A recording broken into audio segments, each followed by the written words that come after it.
offer them, but that's not the primary issue. They're showing up today. Guys, we want to get back down to Manhattan because Joe DioGuardi is apparently at the podium right now about to make a concession speech, losing tonight to Kirsten Gillibrand in the race for the U.S. Senate. Let's listen. Out there. Thank you all. Thank you. Well, I did speak to Senator Gillibrand and congratulated her. You know, the most important thing when you look at our society, especially this state, is you need to have competition in order to bring out the important issues. As you know, this state is not in good shape. We've had 800,000 plus people unemployed, several hundred thousand foreclosures and growing, and, you know, we got to get involved. Just can't wait until an election and run. We as citizens have to get involved and stay involved. Now, I want to thank all of those who encouraged me to get into this race. Don't forget, I only started last March at Grand Central Terminal. Then we had to go through the convention process. And then we had to go through the petition process. And then a primary. And you know, in New York, primary is on September 14th, middle of September. Doesn't give you much time. And we were outspent 10-1 in the general election. Now, we had a message. I hope it came across in the debates. How many of you saw those debates? So that you saw it, right? But a message in a debate is nice, but to win, you need to repeat that message constantly. And that's a lesson that I hope some of you who want to run, you know, take back, that you do have to have some money. You don't have to have a lot. You saw what Corzine did. He lost with $100 million against Christie. But let me tell you what I did yesterday. I went in front of the debt clock.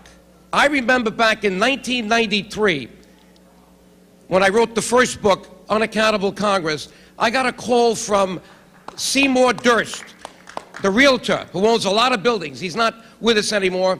His children are there, and I'm going to be calling them in the next few days. Why? Because when he saw that book, he said, Joe, you know, you're right. We've got this credit card mentality. You're a certified public accountant. You spelled it out in this book. I want to do something to alert America myself. I can't write a book, but I have this idea that on one of my buildings, I'd like to put a clock of some sort so that people see this debt go up. And I said, Seymour, that is a great idea. But you know what? You're probably going to use the wrong accounting system. You're going to take the numbers from the Treasury Department because that's all that's available. And he said, well, we got to start with something. Well, I went there yesterday, and sure enough, that number is approaching $14 trillion. Now, that sounds like a lot, but that's the least of it. That's the bonded debt. And I think you've heard me say this. If you add everything off the books, it's really $63 trillion. That's the iceberg we're headed for in 10 years that we got to avoid. If we don't, China will be the #1 economic power. You don't want that, right? No. So we have to do something about it. I thought as a senator, I'd have a bigger bully pulpit to do it, but guess what? I'm going to continue to do it as a citizen. I'm not going to stop. All right? And another thing I'm going to dedicate myself to is what Obama should have done when he was elected. When he had political capital, he should have had a massive infrastructure project to put people to work right away. And that would create a lot of economic fluidity. So now I'm going to become much more active to make sure that Tappan Zee Bridge is built soon and done the right way. And that tunnel from Jersey has to go through. And I will do something as a citizen with my foundation, Truth in Government. But let me at least say to my family, you know, they've been with me now. I remember when I said to my sister and brother, my parents were alive then, I'd like to do something important with my life. So in 1984, I announced for Congress. Everybody says you're crazy. You're an accountant. You're not involved with the party. And we did it.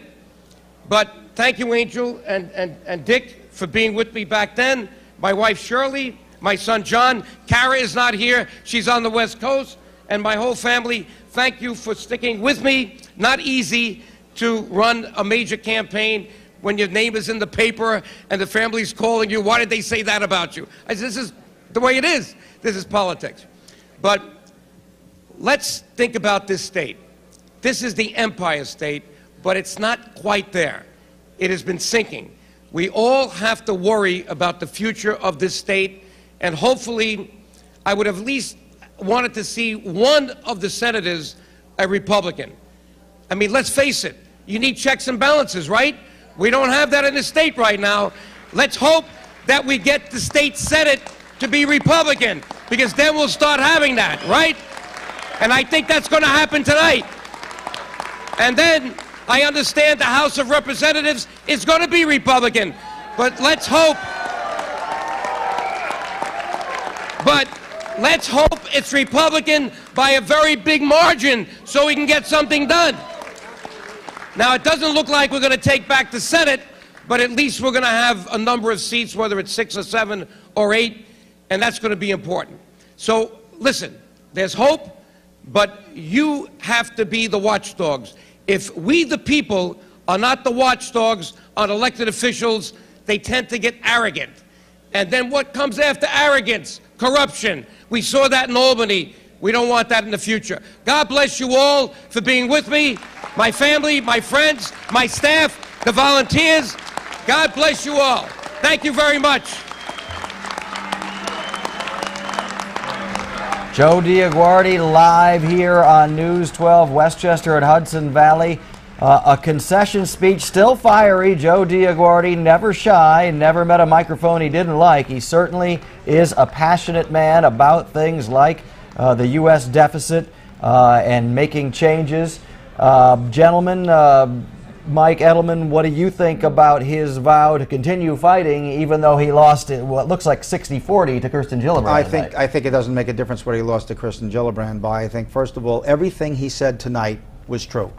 And if Washington, if the other senators that are down in Washington, and if the policymakers in this country do not listen to people that understand economics and understand business cycles and understand debt and how to get out of debt, exactly what he said is going to come true, which is that China is going to be the most important nation in the world, and we're going to be a third world nation. It's time for us to get our house in order. Just because he couldn't beat Kirsten Gillibrand doesn't mean he has a lot more in him to contribute to the discussion. And he said he's going to do it. He has a foundation which will enable him to do it. We didn't hear him really thank Ed Cox very much, because Ed Cox, the head of the state GOP, did not support him before the primary, forced him into a primary. Right.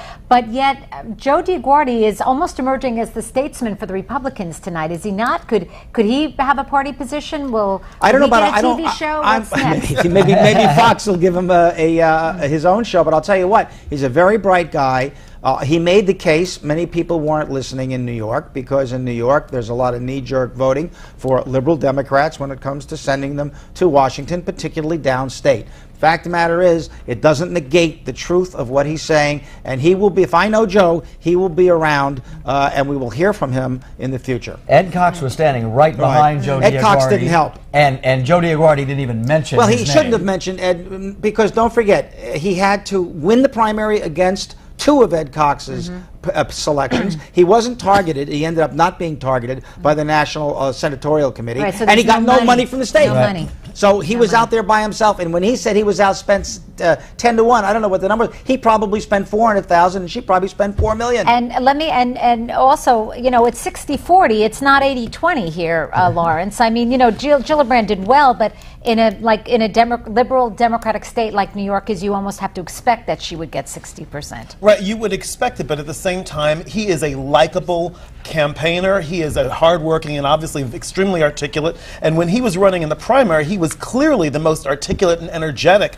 of all the 3 Republicans that were running. And frankly, as far as Ed Cox is concerned, I think his days are numbered as head of the New York State Republican Party, because all of his picks were wrong. When he was supporting Lazio, supporting Steve Levy, a Democrat, against Lazio, running a Democrat as a Republican, I mean, he's made all the wrong decisions. But I disagree with the fact that DioGuardi says that we should have a check and a balance with 1 Republican senator and 1 Democratic senator. That's not the check and balance we need. All right, let's take a look at some more numbers, guys, because more numbers are rolling in now, and we're going to start, I believe, at the top of the ticket. Let's go to the race for governor. Is that where we are starting?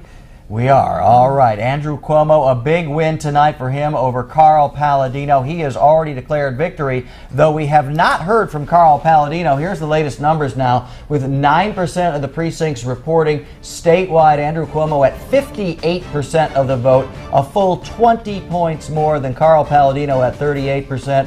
News 12 has projected Andrew Cuomo the winner tonight easily over Carl Palladino. And moving down on the ticket, we already also projected Kirsten Gillibrand. She took this race 60% of the vote to 40% for Joe DioGuardi. Again, this one over tonight. You just heard Joe DioGuardi give his concession speech, and earlier Kirsten Gillibrand thanked the voters for re-electing her. I shouldn't say re-electing, electing her to finish out the term that Hillary Clinton had left to become Secretary of State.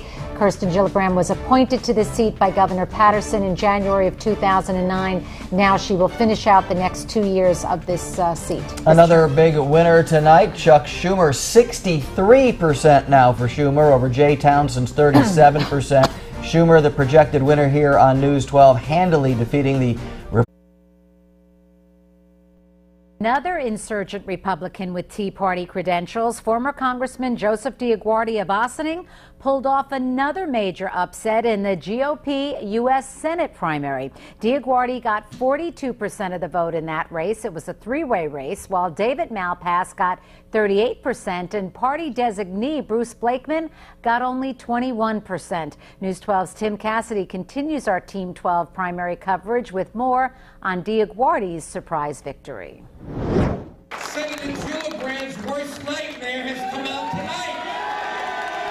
The Ossining certified public accountant surrounded by supporters Tuesday night after a big primary win. Joe DioGuardi went from being shut out at the Republican convention to getting himself on the ballot through petitions to knocking out two opponents. That victory united the Republican and conservative parties. A day later, DioGuardi is mapping out his election strategy to take on Senator Kirsten Gillibrand come November.